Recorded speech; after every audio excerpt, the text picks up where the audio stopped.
Little did I know it would take absolutely ages to do everything. Okay, hello everyone. We just got to the end of the fourth game on the Sunday, and I have here Les Martin from the Face Hammer podcast. Very well. Yeah. It's been very stress-free this year because the numbers are slightly lower than we normally used to. So It's actually been. It's still a very big tournament, but it's actually been a lot more relaxed. Yeah, the atmosphere's. Whilst the hustle and bustle safe coast that you used to is really really cool, it's really nice because it's like you got a bit more room, and there's actually quite a lot of new people here this year. Like there's a lot of people that I've not seen before being like a regular tournament goer, and it's nice to sort of like see different people playing on the scene and get to meet new people and make friends and stuff. Yeah, so. Definitely. We sort of touched on this early yesterday. That actually there's a lot of new faces here, which I think is great for the hobby in general because we know that we had a lot of players that dropped out originally a few years ago, and they've come back now. Well, most of them have come back, and then we've got this whole new sort of glut of new players coming in from all different other game systems. So, yeah, looking really, really healthy. Really, really healthy. Yeah, it's really, really good. What we're going to talk about is some of you may have seen Les's army on Games Workshop pages and stuff like that. So, obviously you brought your Stormcast, same you brought your Stormcast this year, cool. And looking fantastic as always. Cheers, mate. Thank you. What I want to talk about is why did you pick the colour scheme that you've gone with? Because obviously so, for one better, we get the whole kind of Space Marine thing where you can go any colour, and most people go for the silver or gold because it's obviously the easiest thing to do. And your colour choice, I think, it's kind of like it's choosing to. It's not an easy thing to do. No. When Age of Sigmar was first released, there was a White Dwarf article, and obviously the White Dwarf came out with everything in it. And in the actual White Dwarf, there was a sort of like a piece of artwork which showed a Retributor sort of lightning hitting his hammer, and him sort of like hitting a Bloodthirster or fighting a Bloodthirster. And he was in sort of like the teal turquoise colour, and it said Celestial Vindicators. And I was like, well, do you know what? I'm not. If I do a Stormcast army, I'm not sure I'm going to do it gold. And if you remember, you got like the free Liberator on the front of the White Dwarf. Yeah. So there was like a Twitter online painting competition where you just have a go at painting it. And I thought, you know what, I'll mix some colours up and I'll have a go. And I painted the Liberator. And I didn't win the competition, but it sort of like made me fall in love with painting that sort of like turquoise. And with me being I struggle with colours, I'm colourblind, so with me sort of like finding red and greens really confusing, I just wanted to make it look a little bit different, so it's like the reds are more browny, so they stand out to me, and the sort of like the turquoise is not as green, it's more bluey. I think you kind of toned it down, it's more of a natural look. Yeah, I've made it look, and I've tried to sort of like, I wanted it to look kind of, like you said, more natural, but also darker and sort of like comic booky. So if you look on like my Liberator, sort of like the chest plates or like the pectoral muscles, then I've sort of shaded down into the bottom part, so it looks almost like cel shaded, like you would in like a comic book. And that was what I wanted to do when I started the army. Little did I know it would take absolutely ages to do everything. So when I actually have to add units to it, it's a little bit soul destroying. So I'd love to have 6 Fulminators, but they're 15 hours each to paint, so I'm just not going to do it. So I think as well, when you've got an army that you enjoy the colour scheme, you enjoy painting it, and then once you've gone to that point where you're committed to it, and then it's kind of like, but you kind of have to see it through, even if it's just to get to the 2,000 points, so you've got a playable army. Then it's the whole, like, how much do I love this army before starting a new army? How much more do I want to carry this on? Exactly. I think with the Stormcast, because there's so many varied builds as well, you can keep adding to it. But you're right, it's like you can almost get like army fatigue and don't want to carry on painting it. Luckily I built and base coated and washed everything as it came out. So I can just go back and go, look, I've got 10 Retributors, 10 Protectors, 10 Decimators, all of these done. But I just never really played with it because I've just sort of fallen in love with that Starbreak list. So you've got all that stuff prepped in the painting centre you could use, and you just need to go, if you wanted to keep them, you could just finish them off. It's all done. It's all finished to the same standard, How many points do you reckon you've got? Last count was 6,000. Painted. That's impressive. To that standard, as well. Like, so I've got the only thing I haven't got is I've not got the 30 Liberators for Vanguard Wing because I'm not a dick. How many Liberators have you got? 20 at the moment. 20, yeah. 20 I've only got 10.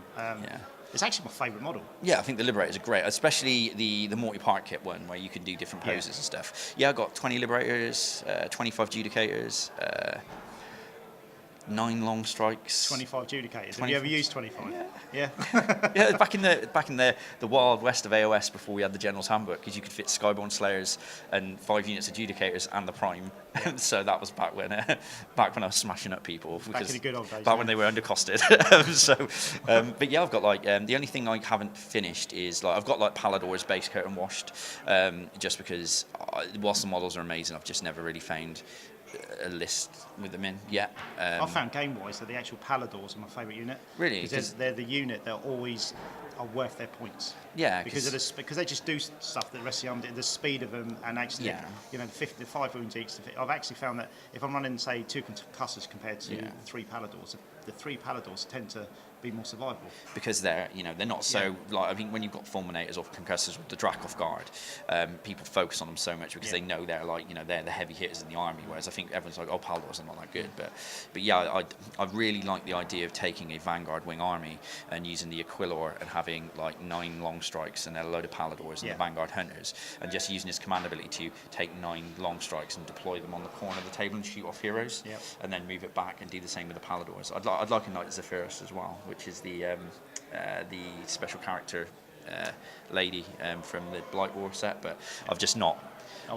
Neve. Yeah, I'm not going to paint Neve and paint her Celestial Vindicators because I'm like old school. That's a Hammers of Sigmar model, not a Celestial Vindicator model. So I'm old school. I like it to be. It's like Johnson will be giving me like the thumbs up. So if you had to pick one model out of all the models that you finished in your Stormcast as your favourite, what would it be? As in what you've painted, so not just the model but the paint job you've done on it. I think the Relictor is probably my favourite model. The Relictor's awesome. Yeah, I think that's probably. It took a lot of time to do. I've got another 2 that I'm working on at the moment, a conversion. I don't know if you saw the one on Twitter where I've converted. The Primaris Space Marine Chaplain. I've converted a sort of like helmetless head Relictor out of the Primaris, who's got like a long coat on, and he's got a hammer and stuff, and he's like screaming, his hair's blowing in the wind. So I'm halfway through doing that. But yeah, I think my Relictor is probably my best painted Stormcast model. I think probably I've like. And yeah, I need to get the rest up to it. I think once I've finished my Aquilor, that will be my best painted Stormcast model, but I've just not finished the upper body part of it yet. But yeah, I think probably that one. And also, say I think there's a lot of good painters out there, and I think sometimes they miss a trick where the quality of their base isn't sometimes as good as the quality of the paint job of the model. Yeah. Whereas actually with yours, it's like the base really complements the model. I always think you've got to show as much love and attention to a base that it has to the model, and then the whole thing kind of sells itself then. Yeah. And you've done that. And even your bases with the sort of purple rock, and then the plants and everything like that, that's subtle as well. Yeah. But it really goes with the whole colour scheme, and it kind of has this whole kind of moody effect to it. Yeah, I wanted it to be based, because obviously the world that was in the 8th edition, I really wanted it to be like they weren't there. I wanted it to be like they were playing in a completely different realm. Yeah. And that's where it came from. And again, I spent a lot of time talking to Byron and Russ about sort of like what colours do you think would complement the green and the teal, and did it that way. They do take a little bit of time to do. To get to where they are, but I do think they play off. And basing is actually one of my really weak points. There's a couple of things I'm not very good at. I'm not very good at painting metals. I'm not very good at painting bases and doing bases. So I wanted to put a bit of effort into the Stormcast to make sure that they looked okay. But yeah, some people just bases are really good for them, so they're bread and butter. Whereas I really struggle to get a good base that complements the model. I think sometimes where bases aren't purely sort of like build the model and paint it.